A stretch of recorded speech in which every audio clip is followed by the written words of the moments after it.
Um rapaz de 13 anos, pendurado numa pequena saliência, rodeado de água gelada e escuridão total. Os gritos dos seus amigos ecoaram até serem engolidos pela água. Após 24 horas agonizantes, a equipa de resgate chegou. O que estava à espera deles? Terá Gary sofrido o mesmo destino que os seus amigos ou aconteceu algo ainda mais chocante? Gary Maher, de 13 anos, começou a ter problemas graves em poucos meses. Teve mais companhias, começou a ficar fora até tarde e muitas vezes não regressava à casa. Isto levou a desentendimentos regulares com a polícia, apesar dos esforços da sua mãe para o disciplinar e mantê-lo longe de problemas. Viviam num bairro difícil, com muito crime e pobreza, e ela temia que isso pudesse afetar o seu futuro. As coisas pioraram até que Gary teve de ir para um hospital. Finalmente, a sua mãe decidiu enviá-lo para um lugar chamado St. Joseph's Home for Boys, um centro para jovens problemáticos. Embora lhe tenha sido difícil tomar esta decisão, sentiu que não tinha outra opção, esperando que ali recebesse as orientações que não podia dar em casa. Enquanto lá esteve, só podia voltar para casa a cada 2 fins de semana, até que o seu comportamento melhorasse. Algumas semanas depois da sua estadia no St. Joseph's Home for Boys, houve uma enorme e recorde inundação em todo o centro-oeste. Em poucas semanas, a inundação provocou dezenas de mortos, milhares de milhões de dólares em prejuízos e deixou 30 mil pessoas desalojadas em todo o país. Depois de muito tempo, a chuva parou e os guardiões do St. Joseph's Home for Boys puderam sair e levar os rapazes até ao Cliff Cave County Park, que ficava perto da casa dos rapazes. Gary fazia parte deste grupo, composto por 16 crianças com idades entre os 7 e os 14 anos, e 4 conselheiros para cuidar de todas as crianças. Quando chegaram ao parque, embora houvesse placas ao longo do caminho a informar que estava fechado, o grupo ignorou o encerramento e continuou em direção à entrada da gruta, desconhecendo as inundações adicionais em algumas zonas baixas do parque. Felizmente, a gruta em si não foi afetada e, em breve, as crianças estavam a escalar as rochas e a explorar a entrada espaçosa. Depois de brincar um pouco, um dos conselheiros, um espeleólogo experiente, perguntou se alguém se queria aventurar mais para o interior da gruta. Apenas 5 das 16 crianças estavam interessadas, mas Gary, tranquilizado pela presença de 2 conselheiros, ofereceu-se como voluntário. O grupo mais pequeno separou-se e entrou no túnel principal. A partir de uma ampla abertura, a gruta estreitou-se até uma passagem suficientemente alta para uma pessoa, tornando-se gradualmente ainda mais estreita. Ao longo da passagem principal, a gruta ramificava-se em vários túneis laterais, formando uma complexa rede de túneis sinuosos. À medida que as crianças se aventuravam mais para o interior, o pequeno riacho no fundo subia gradualmente até a altura dos tornozelos. Durante algum tempo, o nível da água permaneceu inalterado. No entanto, naquela sexta-feira fatídica, depois de o grupo se ter aventurado mais para o interior da gruta, uma chuva repentina começou no exterior.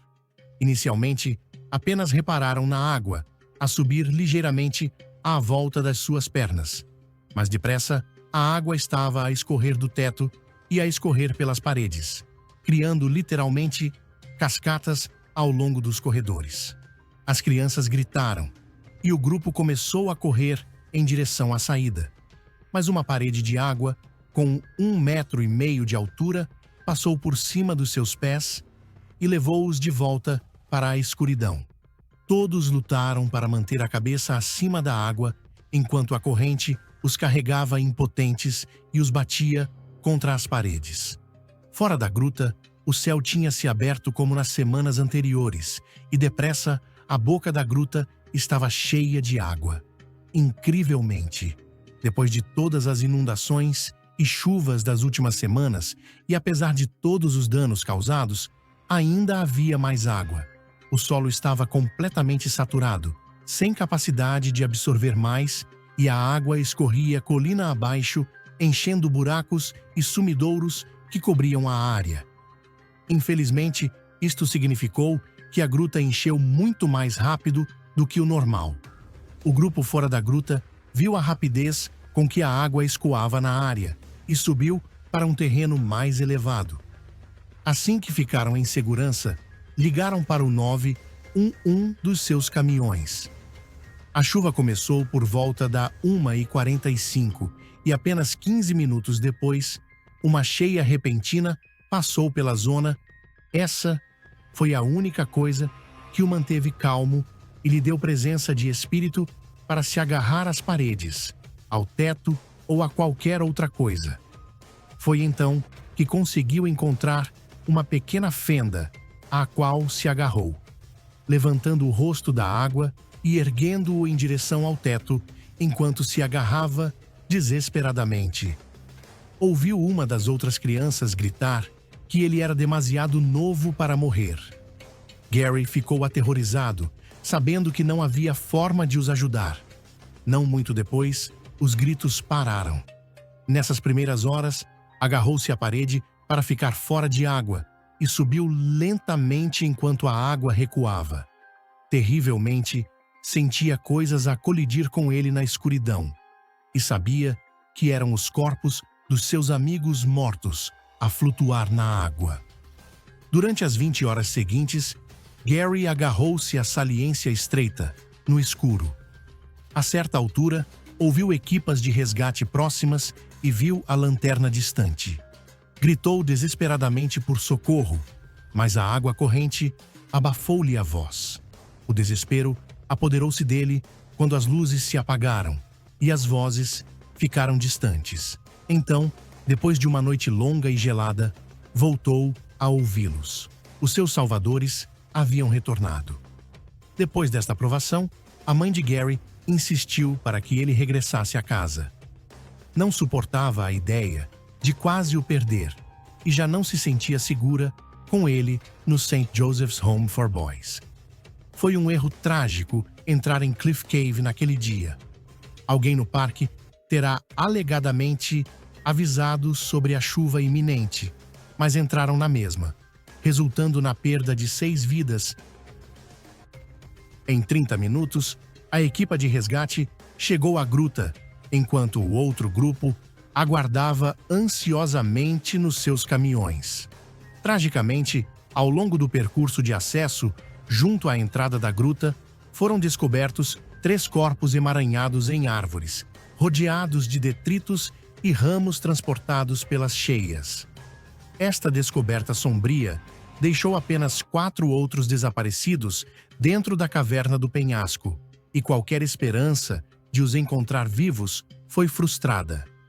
Por volta das 18 horas, as equipas de resgate entraram na entrada da gruta, navegando por corredores íngremes e cheios de água em busca de mais sobreviventes ou corpos. Os níveis de água ainda estavam significativamente mais elevados do que nessa manhã. Avançando por passagens submersas, enfrentando mais 300 metros, encontraram um 4º corpo. Usando macas, a equipa de resgate trouxe-o com cuidado. Nesta altura, começaram a considerar a possibilidade de alguns corpos terem sido arrastados para fora da gruta e rio abaixo, em direção ao rio Mississippi. Passaram mais algumas horas nessa noite a vasculhar a beira da água antes de cancelar a busca. Durante o dia, os espeleólogos experientes que ajudaram nas buscas tinham pouca esperança de encontrar sobreviventes. Nessa noite, muitas das passagens laterais permaneceram submersas até ao teto. Teriam de esperar até ao dia seguinte para que a água baixasse para que pudessem aceder a essas zonas. Em particular, houve uma área que foi completamente inundada, conhecida como Draga da Cortina. Esta passagem tem apenas 60 a 90 centímetros de altura e exige rastejar de barriga para baixo até 45 minutos para chegar ao outro lado. Nessa noite, a água cobriu completamente o telhado. A probabilidade de alguém estar vivo no interior era baixa e esperava-se que a operação da manhã seguinte fosse apenas uma recuperação do corpo. Na manhã seguinte, por volta das 9 horas, paramédicos, polícias e espeleólogos regressaram à gruta, prontos para encontrar os desaparecidos do grupo. Entraram na água gelada e voltaram para a Draga Cortina. Cerca de 1 hora depois, descobriram que a água tinha baixado o suficiente para que pudessem fazer buscas nessas zonas. Continuaram em direção a um pequeno corredor lateral e, de seguida, ouviram um barulho. A princípio pensaram que vinha dos investigadores atrás deles, mas depois voltaram a ouvir. Era a vozinha de Gary Maher, algures no escuro. Após mais algumas buscas, encontraram uma pequena sala com cerca de 3 metros de largura e 1 metro de altura, com uma pequena bolha de ar no teto. Gary estava encostado à parede, parado numa pequena saliência, com a cabeça enfiada na bolha de ar. Chamou-os e eles correram até ele, desceram-no e colocaram-no numa maca, cobrindo-o com cobertores. Finalmente, depois de quase 24 horas na escuridão fria, foi retirado e exposto à luz solar. A saliência em que Gary estava tinha apenas alguns centímetros de largura, mal o suficiente para se manter de pé. Abaixo dele, a água fria recuou. Se tivesse escorregado, provavelmente teria morrido de hipotermia muito antes de ser resgatado. Incrivelmente, apesar de tudo, Gary ficou feliz por ter sido resgatado. Deram-lhe um pouco de comida e levaram-no para a sua mãe. Infelizmente, mais ninguém teve tanta sorte. Os investigadores conseguiram finalmente aceder a toda a extensão da caverna. Cerca de 90 metros para lá do local onde encontraram Gary, encontraram os 2 últimos corpos. Dos 7 que entraram em Cliff Cave no dia anterior, Gary foi o único sobrevivente. Talvez o pior de tudo tenham sido os acontecimentos que Gary contou quando finalmente lhe perguntaram sobre o dia anterior. Pouco depois de o grupo ter sido atingido pela água corrente, foram empurrados para baixo e completamente submersos. Gary também foi empurrado para baixo e conteve a respiração, esperando até que a sua cabeça estivesse novamente acima da água. Assim que o fez, respirou fundo, mas foi novamente empurrado para baixo quase imediatamente. Isto aconteceu de novo e de novo. Viu as outras crianças que estavam com ele a fazer o mesmo. Ouviu os seus gritos e pânico.